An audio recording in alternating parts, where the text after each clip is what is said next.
Karibu tena msikilizaji wetu kwenye uchambuzi wetu wa kina wa leo. Najua kuna swali moja hivi ambalo linazunguka sana kwenye soga nyingi. Unajua iwe za ofisini au hata zile za kijiweni. Kwamba hivi kwa nini hasa hawa vijana wetu wa kizazi cha milenia, wale waliozaliwa tuseme kuanzia miaka ya 80 mwanzoni mpaka katikati ya 90, mbona kama hawaoi au kuolewa kwa kasi ile kama wazazi wao labda? Ni swali zuri sana na linawagusa wengi kweli, na sio hisia tu. Ukweli ni kwamba takwimu ziko wazi kabisa. Tunaona huu mwelekeo wa viwango vya ndoa kushuka, na imekuwa kwa miongo kadhaa sasa. Ukiangalia data kwa mfano kutoka kituo cha utafiti cha Pew, unaona tofauti kubwa mno. Leo ni kama nusu tu ya watu wazima wako kwenye ndoa. Lakini mwaka 1960 ilikuwa, fikiria, asilimia 72. 72 ni tofauti kubwa hiyo. Kubwa sana. Na hawa milenia wako katikati ya haya mabadiliko. Yaani wengi wanasubiri zaidi, wanachukua muda mrefu zaidi kufanya uamuzi, au wengine wanaamua kabisa, hii mambo ya ndoa rasmi sio yangu. Kwa hiyo basi leo tunataka kuingia ndani zaidi, tuchimbe pamoja nawe msikilizaji, tuangalie vyanzo vyetu, tuone nini hasa kinasukuma huu mwelekeo. Tutazungumzia hali ya uchumi, unajua, mabadiliko ya maadili, teknolojia na hizi app za kutafuta wachumba. Hizo. Mabadiliko ya majukumu ya kijinsia, na pia jinsi kizazi hiki kinavyoelewa mafanikio na mapenzi kwa namna tofauti. Basi, ebu tuanze kuchambua hili jambo. Sawa kabisa. Na tukianza na uchumi, hii ni muhimu sana. Tuweke muktadha sawa. Kizazi hiki kwa kiasi kubwa walikuwa wanakuwa au wanafika utu uzima wakati wa changamoto kubwa za kiuchumi. Wengi wanakumbuka lile anguko la kifedha la 2008. Lilikuwa kubwa na athari zake zimekaa muda mrefu. Ni kweli. Halafu ongezea hapo mzigo wa mikopo ya elimu ya juu. Siku hizi karibu kila mtu anasoma kwa mkopo.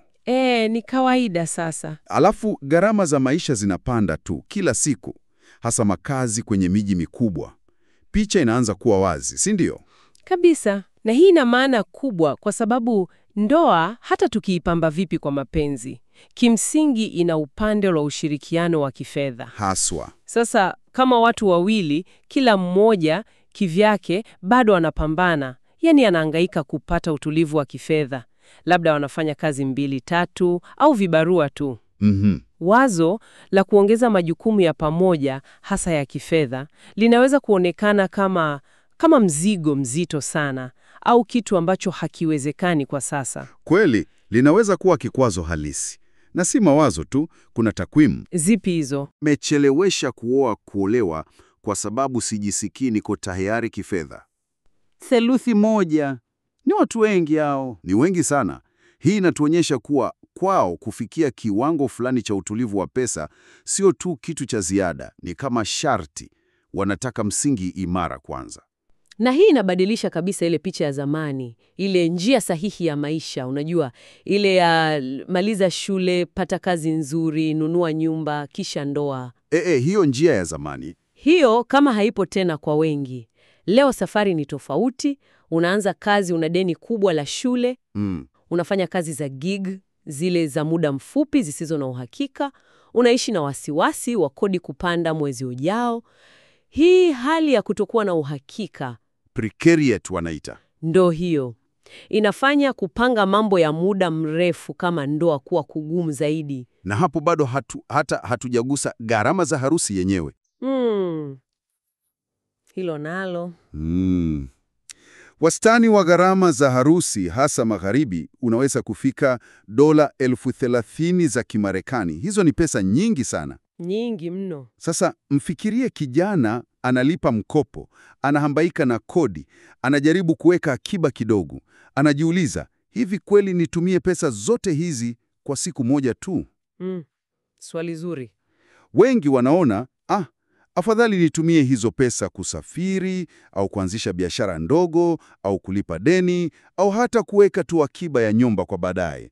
Vitu wanavyoviona vina thamani ya kudumu zaidi. Hiyo hoja ya gharama za harusi na mashiko sana. Lakini kama ulivyodokeza mwanzoni, sio tu pesa. Kuna mabadiliko makubwa pia kwenye maadili na jinsi jamii inavyoiona ndoa. Ndiyo, hapo kuna mabadiliko makubwa pia. Zamani ilikuwa kama hatua ya lazima, kuonyesha umekuwa mtu mzima. Sasa inaonekana kama moja tu ya njia nyingi za kuishi maisha. Sijui ni ukombozi au tumepotea?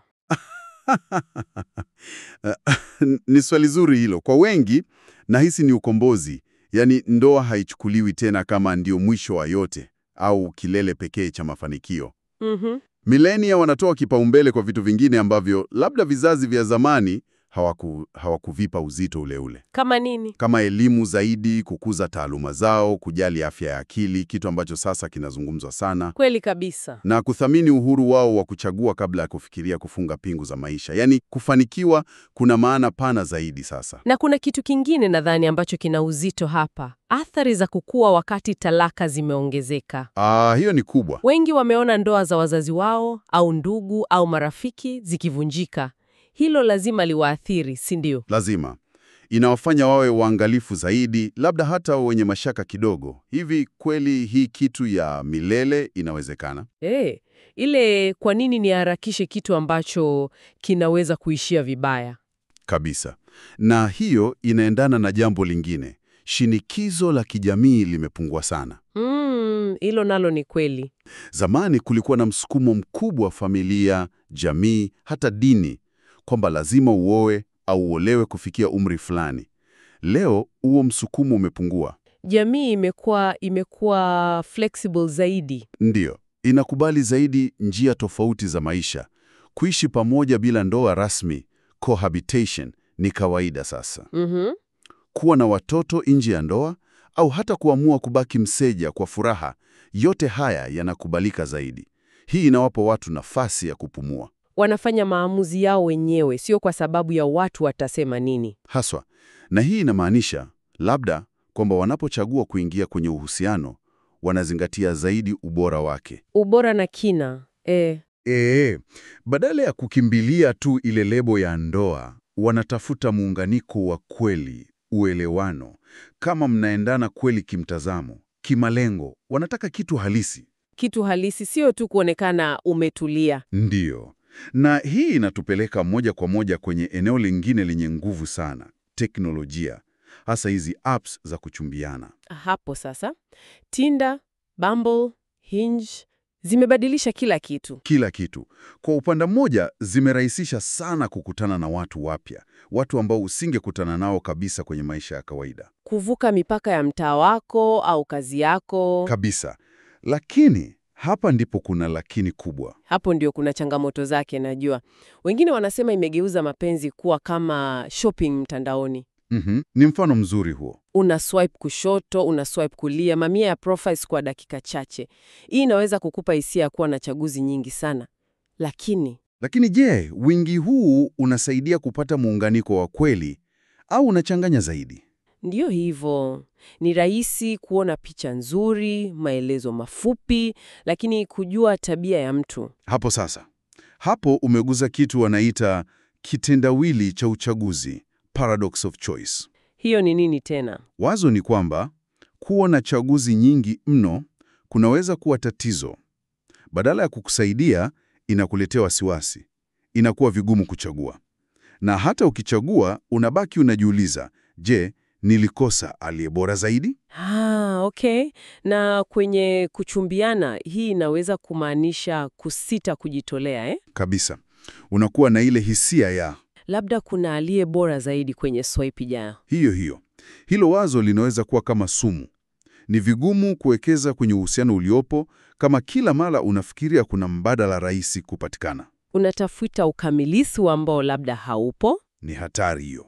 Na tusisahau shinikizo lingine, mitandao ya kijamii kwa ujumla. Instagram, Facebook. Picha za wanandoa wakamilifu. Wako likizo Maldives, wanacheka, wanapendana, kila kitu kinaonekana perfect. Hii inaweka viwango visivyo halisi. Unaanza kuangalia uhusiano wako wa kawaida, wenye shida zake, na unahisi hautoshi. Inakatisha tamaa. Inaweza kufanya useja uonekane rahisi zaidi. au mahusiano yawe ya juu juu zaidi. Muhimu ni picha nzuri ya Instagram, sio muunganiko wa ndani. Teknolojia inabadilisha mengi kweli. Sio tu tunavyokutana, bali hata tunavyofikiria kuhusu mapenzi. Ni kweli. Na hilo linatuleta kwenye jambo lingine kubwa linalobadilika, majukumu ya kijinsia. Ile picha ya zamani, mwanaume ndiye mtoa huduma mkuu, mwanamke ndiye mlezi mkuu, hiyo inapotea kwa kasi. Hilo liko wazi sana. Wanawake leo wana elimu zaidi, wako kazini zaidi, wana uhuru wao wa kifedha zaidi kuliko zamani. Hasa kwa mwanamke mwenye elimu na kazi yake nzuri, ndoa siyo tena hitaji la kiuchumi, sio njia pekee ya kuishi. Anaweza kujitegemea. Anaweza, na hii inabadilisha mienendo. Kwa mfano, baadhi ya wanaume wanaweza kuhisi nafasi yangu ni ipi sasa? Kama jukumu la provider limepungua. Na wanawake wengi kama ulivyosema hawaioni ndoa kama kitu cha lazima, wanachagua kama kweli inaleta maana kwao. Na matarajio ndani ya uhusiano yenyewe yamebadilika pia nadhani. Watu wanataka ushirikiano kamili zaidi sasa, si ndio? Ushirikiano kamili, sio tu kugawana bili, ni kihisia, maamuzi, kazi za nyumbani, kila kitu. Wanataka partner halisi. Partner kabisa. Lakini huu usawa wa kina unahitaji kazi nyingi. Mawasiliano, maelewano. Ukomavu mkubwa kutoka pande zote. Sio rahisi. Na hili linaungana na wazo lingine. Milenia wengi bado wako kwenye kipindi cha kujitafuta. Kujitafika kivipi? Wazo la kuunganisha maisha yako kwa undani na mtu mwingine kupitia ndoa linaweza kuonekana kubwa mno. Kama ngoja kwanza nijielewe mimi mwenyewe. Ndio hiyo. Ngoja nipate mwelekeo wangu kwanza kabla sijamshirikisha mtu mwingine safari yangu. Hiyo ni hoja yenye nguvu sana. Na inatupeleka kwenye mada yetu ya mwisho, ambayo kama inakusanya yote haya, jinsi kizazi hiki kinavyofafanua upya mafanikio na mapenzi. Ile checklist ya zamani ya ndoa, watoto, nyumba na gari kufikia miaka 30. Hiyo kama imepitwa na wakati kwa wengi. Sasa mafanikio ni nini kwao? Kwa wengi wao, mafanikio ni kitu cha ndani zaidi. Ni kuridhika na maisha yako ya kila siku. Kuwa na uhuru wa kufanya maamuzi yako, hata kama huna pesa nyingi, lakini una uhuru. Kujisikia uko vizuri kiafya, kiakili, kuwa na furaha kwa namna yoyote ile inayokufaa wewe. Na hiyo inaweza isihusishe ndoa kabisa. Inaweza isihusishe ndoa rasmi. Inaweza kuwa uhusiano wa muda mrefu wenye upendo bila cheti. Inaweza kuwa urafiki wa kina, au inaweza kuwa kuchagua kuishi peke yako kwa furaha. Lakini ni muhimu kusisitiza hapa, kama vyanzo vyetu vinasema, hii sio kwamba wanaichukia ndoa, sivyo? Sio kabisa. Wengi bado wanaitamani ndoa, lakini wanataka kuifanya kwa masharti yao. Kwa wakati wao. Kwa wakati wao. Na kwa sababu zao wenyewe. Sio kwa sababu jamii inataka. Wanataka uhakika zaidi. Wanataka iwe na maana zaidi. Na hapa kuna kitu cha kufurahisha. Tafiti nyingine zinaonyesha kuwa ingawa wanaoa kuolewa wakiwa wamechelewa zaidi, ndoa zao huwa imara zaidi. Viwango vya talaka huwa chini kidogo. Kweli? Kwa nini? Labda kwa sababu wanafanya uamuzi huo wakiwa wamekomaa zaidi, wamefikiria zaidi, wanajijua wao wenyewe vizuri zaidi, na wanajua wanachotaka kwa mwenza. Wanafanya kwa makusudi zaidi, more intentionally. Sio kwa shinikizo. Sio kwa shinikizo. Wanachagua mapenzi yenye lengo, sio mapenzi ya kufuata mkumbo. Hilo linabadilisha kila kitu. Kwa hiyo, tukijaribu kufunga mjadala wetu, tukirudi kwenye swali la msingi, kwa nini millennial hawafungi ndoa kama zamani? Jibu ni kwamba hakuna jibu moja rahisi. Ni mchanganyiko wa vitu vingi. Uchumi, mabadiliko ya maadili na vipaumbele, teknolojia na wingi la chaguzi, mabadiliko ya majukumu ya kijinsia, na huu uhuru mpya wa kufafanua maisha yako mwenyewe. Kabisa. Vyote hivyo kwa pamoja. Ujumbe mkuu hapa, nadhani, sio kwamba ndoa imekufa, bali maana yake inabadilika. Ndoa inabadilika pia. Watu hawaishi tena kwa kufuata script moja. Wanaandika script zao wenyewe. Nzuri hiyo. Wanachagua njia zao, iwe ndoa, iwe aina nyingine ya ushirika, au hata useja, uhuru wa kuchagua. Ndiyo, kiini cha mabadiliko haya. Basi, tunapofikia mwisho, tungependa kukuachia wewe msikilizaji wetu wazo la kutafakari kidogo.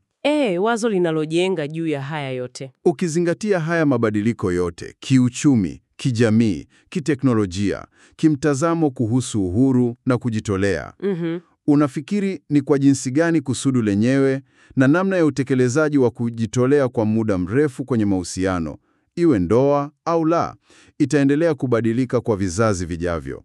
Hawa wanaokuja baada ya milenia, kizazi Z na Alpha, Wataundaje mahusiano yao katika ulimwengu unaozidi kubadilika?